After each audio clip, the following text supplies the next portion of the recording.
आज का पहला पाठ मकाबियों का पहला ग्रंथ अध्याय 6 पद संख्या 1 से 13। मैंने यरूशलेम के साथ अत्याचार किया था, इसी से मैं गहरे शोक के कारण मर रहा हूँ।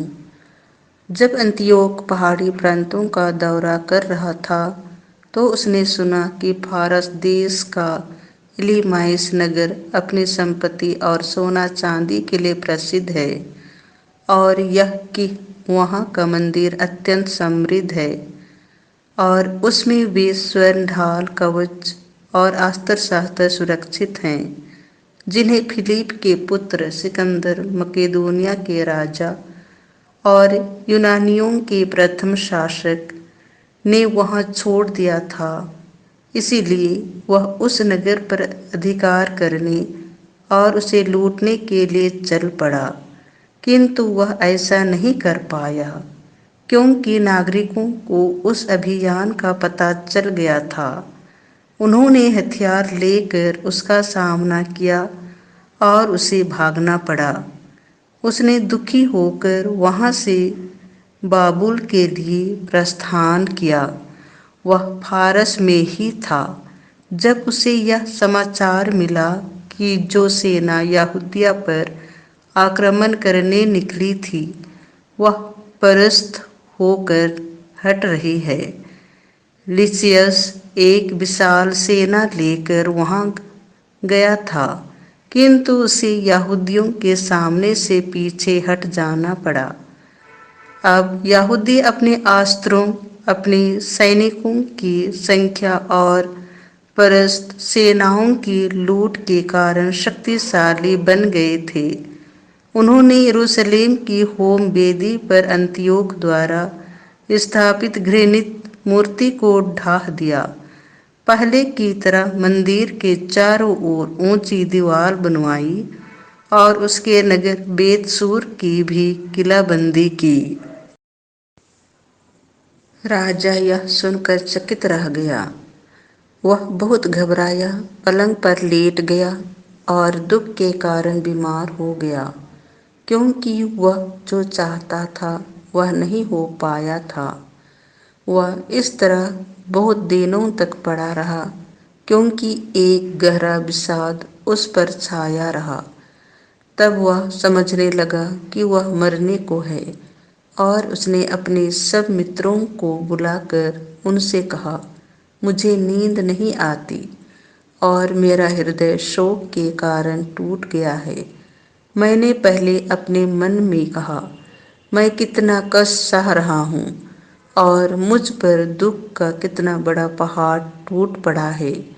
मैं तो अपने शासन के दिनों में दयालु और लोकप्रिय था, किंतु अब मुझे याद आ रहा है कि मैंने यरूशलेम के साथ कितना अत्याचार किया।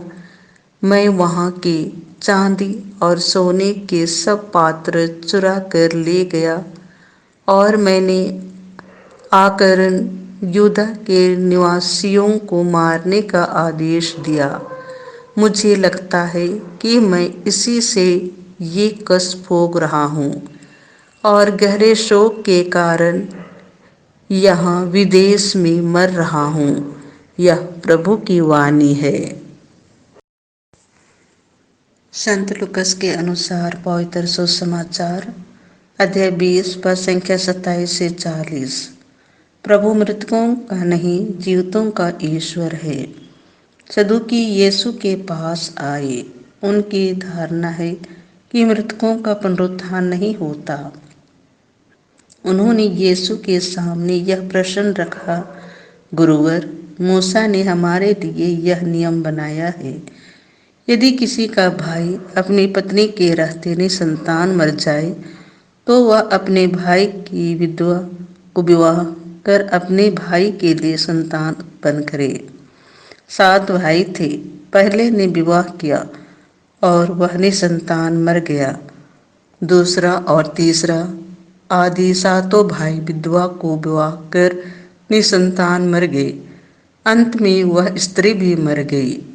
अब पुनरुत्थान में वह किसकी पत्नी होगी? वह तो 7 की पत्नी रह चुकी है।